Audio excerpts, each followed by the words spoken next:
In Path of Exile, there's an archetype of build that focuses on stacking attributes in order to maximize the payoff from one of several items which gain power based on the amount of strength, intelligence, or dexterity that you have. In this primer, we will be covering which items offer the payoff for stacking attributes, as well as the most popular support items which enable these builds to reach the 1000 to 2000 mark most of them aim for to maximize their potential. We'll discuss the reasons why you might want to make an attribute stacking build, and some of the common features these builds share to give you some direction in making your own build. At the end of the guide, I'll demonstrate an example build I've been working on for the next full build guide.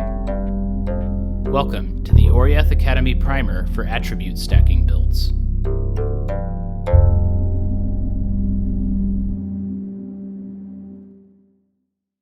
Let's start with a brief overview of why you would want to play a build focused on stacking attributes. This archetype is usually good to start with if you are new to making your own build, as gearing and passives are a lot more straightforward than in many other builds. Usually these builds are heavy on uniques, making gear choice easier and low budget to get started. In my experience, many of these builds are on the tankier side, as all three attributes have payoff items which convert your stats into extra life, energy shield, or both. Slapping multiple payoff items on a build allows you to double or triple dip on the bonuses gained from attributes, turning them into incredibly solid and reliable builds for a variety of content. Speaking of payoff items, let's look into the items that give us a reason to stack attributes. There are about a half dozen frequently used build-around items for stat stacking. In this segment of the guide, we are going to look at the centerpieces of these builds, as well as some of the secondary items that allow for double dipping the bonuses that you gain. The first one we're going to talk about is Hand of Wisdom in Action, or Hawa for short. This is an upgraded version of the claw named Hand of Thought in Motion, which drops from Esh and occasionally from Esh breaches. The main features of this claw are that it gains 1 through 10 lightning damage per 10 intelligence, as well as global attack speed based on your dexterity. Since intelligence provides a bonus to mana and energy shield, it is common for these builds to focus on energy shield or mind over matter as their primary defense, though later we will talk about an item introduced in the Incursion update that enables a life-based version as well. Common picks for abilities with this item are Warchief Totems, Molten Strike, Spectral Throw, and Blade Flurry. The next item on the list is Brutus Lead Sprinkler. This item is basically the strength version of Hawa, adding 4 to 7 fire damage to attacks for every 10 strength that you have. Availability and cost of this weapon can fluctuate wildly between leagues, as it is an exclusive item to Torment League and can be hard to obtain depending on the current league mechanic or Xanamods at the time. Lead Sprinkler builds are typically life-based, as stacking strength adds a ton of life, though some of the items we will discuss later on can convert this bonus into large amounts of energy shield too. Common skill picks for Lead Sprinkler are Sunder, Molten Strike, and Warchief Totems. The next on our list is Whispering Ice. This staff grants the spell Ice Storm, which gains 1 to 3 cold damage per 10 intelligence. While this may not seem like a lot, Ice Storm hits many times in sequence, so the scaling per cast is actually quite a bit higher than that number may make it seem. Since the skill is innate to the item, support gems for Ice Storm do not need to be linked, meaning the staff only needs to be 6-socketed in order to have a 7-link Ice Storm, making this staff a great build enabler on a budget. I've seen great builds work using Ice Storm with spell totems, traps, and by using a cast while channeling setup with Scorching Ray and Cold to Fire conversion to shred enemy fire resistance and boost Ice Storm damage through the roof. Though if you do a cast while channeling setup, make sure that those sockets are linked, otherwise your support gems will not support both spells. Our next major payoff item is for pet builds, the Baron. This helmet gives your minions bonus strength equal to half your own, grants an extra maximum zombie for every 300 strength, and allows your zombies to leech life to you if you have over 1000 strength. The strength bonus to minions is great for minions that deal melee physical damage, such as melee skeletons and zombies. This strength bonus also grants additional life to all minions, making this helmet a great choice for zombie builds or any minion build that wants their pets and themselves to be extra thick. The Baron is frequently paired with Montragul's Grasp for insanely beefy zombies that cause enemies to explode and deal fire damage around them when they die. Before our last major payoff item, I want to give an honorable mention to the bow's Iron Commander and Null's Inclination, as well as the staff Pillar of the Caged God. These are all fun stat stacking items to build around, but I didn't feel the power level was quite good enough to dive in depth on these items in this guide. Our last major payoff item is actually not a unique and not a single item. Shaper and Elder items can roll some affixes that are great payoffs for attribute stacking builds, and two that are very popular are lightning damage per 10 intelligence on wands and cold damage per 10 dexterity on bows. If you can get your hands on a rare bow or wand with this affix and some good supporting affixes such as local crit chance and attack speed, elemental damage with attacks, and local elemental damage rolls, you can make very powerful builds around these items. Both of these item types can reach some insane damage numbers if built properly, though they are a bit more complicated to craft and build around than the items previously mentioned in this guide.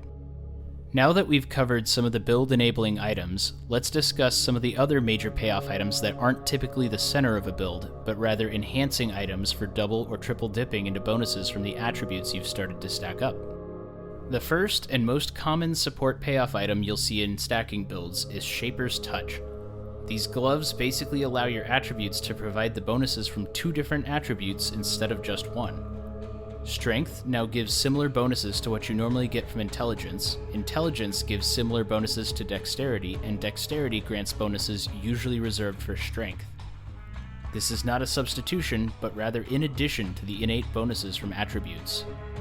For example, an Intelligence stacking build can use these gloves to gain a ridiculous amount of accuracy, removing the need for accuracy anywhere else in the build. A Dexterity stacking build can get 200 to 400 life from these gloves, and a Strength stacking build can pair this with our next item for a huge amount of energy shield. This next item is Joffrey's Sanctuary.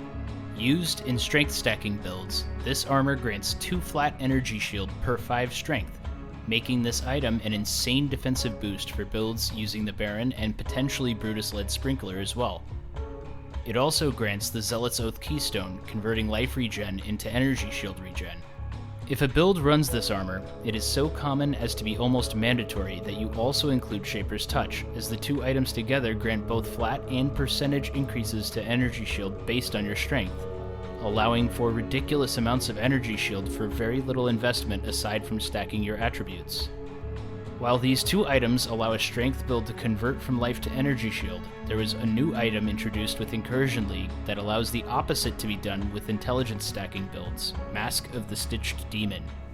This helmet grants 1 flat life per 2 intelligence, but removes the life bonus you normally gain from strength and the mana bonus you normally gain from intelligence. This means that on a typical intelligence stacking build, this helmet grants anywhere from 300 to 600 flat life, basically Calm's Heart, but on your head. It also prevents you from having any energy shield, but grants life regen based on the energy shield you would have had. The build I'm going to showcase later gains 4% life regen and around 350 flat life from this helmet after deducting the loss of life from strength I would have had without it equipped. Our last common support item is Hiri's Demise. This quiver adds a small amount of flat elemental damage for all 3 attributes and is typically paired with a shaped bow in dexterity stacking builds. There are a bunch of other payoff items for stacking builds, but we've covered the most popular ones here. Now that we've covered the core items for these builds, let's talk about the items that enable these builds to reach such high numbers of stats in order to maximize your power. Aside from attributes gained from your skill tree, there are many options for further boosting the attributes of your character. Let's start with your options for jewels, and then look at some of the items. There are 6 jewels in Path of Exile which convert attributes on your passive tree into a different attribute, one for each combination of attributes. These jewels are called Fertile Mind, Brute Force Solution, Fluid Motion, Careful Planning, Efficient Training, and Inertia. When you are in a part of the passive tree that doesn't support the attribute you want to stack, you can use one of these jewels to convert all the passive nodes in the radius to provide a different attribute, including attributes on notables, not just the 10-pointers. In the right places, these jewels often provide 70 to 100 or even more of their respective attributes. There are also a few jewels that provide percentage bonuses to attributes. Brawn provides a bonus to strength and dexterity, but at the cost of intelligence. This jewel isn't very good, so I don't recommend including it in a build. The 4 jewels in the Emperor's cycle grant percentage increases to attributes as well as other bonuses. These can be great, but due to only one of each being rewarded every day for first place on the Labyrinth ladder, they are both in short supply and subject to market monopoly, so are generally much more expensive than they are worth for the bonus they provide to your build. Now that we've covered the jewels, let's see some of the other enabling items commonly used for this build archetype. The most common item you'll see used on these characters is Astramentus. This amulet provides up to 116 all attributes and is typically not very expensive, so is a great starter item for many of these builds. Another enabling amulet is Zoph's Blood. This is commonly paired with Brutus Lead Sprinkler for its percentage bonus to strength and fire penetration, as well as the Covered in Ash debuff, which among other things makes enemies take more fire damage. Cyclopean Coil is a belt which provides a lot of benefits to attribute stacking builds, with up to 15% increased attributes, life, 1 or 2 elemental ailment immunities depending on your build, and generic damage based on your lowest attribute. Black Sun Crest is a helmet which provides up to 15% of any or all attributes and is a great budget item for many stacking builds. Meganord's Vise is a pair of gloves that provides a whopping 100 strength, as well as some life regen to builds focused on strength. Alberon's Warpath is a pair of boots that grants up to 18% increased strength, as well as an additional skeleton, making this a good option for Lead Sprinkler and Baron builds. Inya's Epiphany provides a percentage bonus to intelligence, as well as a boost to power charge generation, though many stacking builds opt to go for elemental overload instead of crit to avoid spreading their passive tree too thin. Piranda's Signet is a ring that grants 2% increased intelligence per unique item you have equipped, and is popular in all unique intelligence stacking builds where you can use 2 of these for 20% increased intelligence per ring. For dexterity builds, the Perfect Form, Brisk Wrap, and its upgraded version Wild Wrap are all body armors which grant a percentage increase to dexterity. On top of all these uniques, you can also obtain Shaper and Elder Touched rare items which can give percent increased to all or to individual attributes on belts, amulets, and body armors. 3 Rat Talismans also grant percent increased attributes if you can find a good one. Rings, belts, and amulets can be corrupted to provide additional percent attribute increases if you get super lucky. Now that we've covered many of the enabling items for attribute stacking builds, let's go over some of the common features of these builds so you can make your own. Typically, attribute stacking builds focus on traveling around the tree to grab life or energy shield, as well as the keystones for the build, and finally grabbing many nearby jewel sockets to convert the attributes on that part of the tree into the attribute of their choice. Due to passive trees for these builds being spread out, it is common for these builds to pick up elemental overload over crit, where they sacrifice a lot of defenses and stats. The most common exceptions to this are intelligence-based 1 builds and dexterity-based bow builds. You want to grab the most efficient notables you can for your build, and avoid the temptation to dilute your passive tree with too many notables that aren't also granting attributes. Most stat stacking builds aim for 1,000 to 2,000 of their respective attributes, making sure to get high attribute rolls on every piece of gear they can, and converting as many attributes on the tree as possible to their chosen type. It is not uncommon for these builds to need some amount of elemental resistance from the tree, or from auras due to the large amount of unique items many of them run. Let's take a look at an example attribute stacking build I made, which will be featured in an upcoming build guide. After seeing the new item Mask of the Stitched Demon, I wanted to see how far I could push a life-based intelligence stacking Hawa build.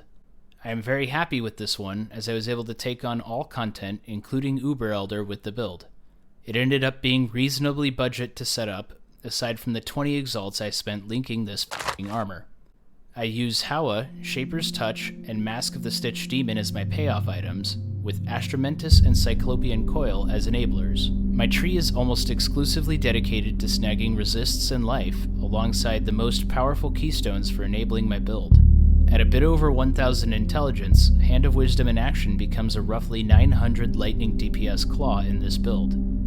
It pains me to release 2 Molten Strike builds back to back, and this build was originally intended to be Spectral Throw, but in order to push this build to the point where it could do Uber Elder, I just had to take the easy way out and respec into Molten Strike. The build gets about a third of its recovery from Leech, a third from regen, and a third from life gain on hit, and can recover from damage incredibly fast. It isn't as fast of a mapper as I'd like it to be, but very few Uber Elder builds are able to simultaneously be fast mapping characters. After I post my finished guide for that build, I want to try converting it to War Chief totems, or maybe into a Whispering Ice Trapper or totem build to see how well that works. I hope you've enjoyed this primer on attribute stacking builds, and hopefully it gives you some inspiration for your own builds in the future. Thank you for watching. This is Oriath Academy. Class dismissed.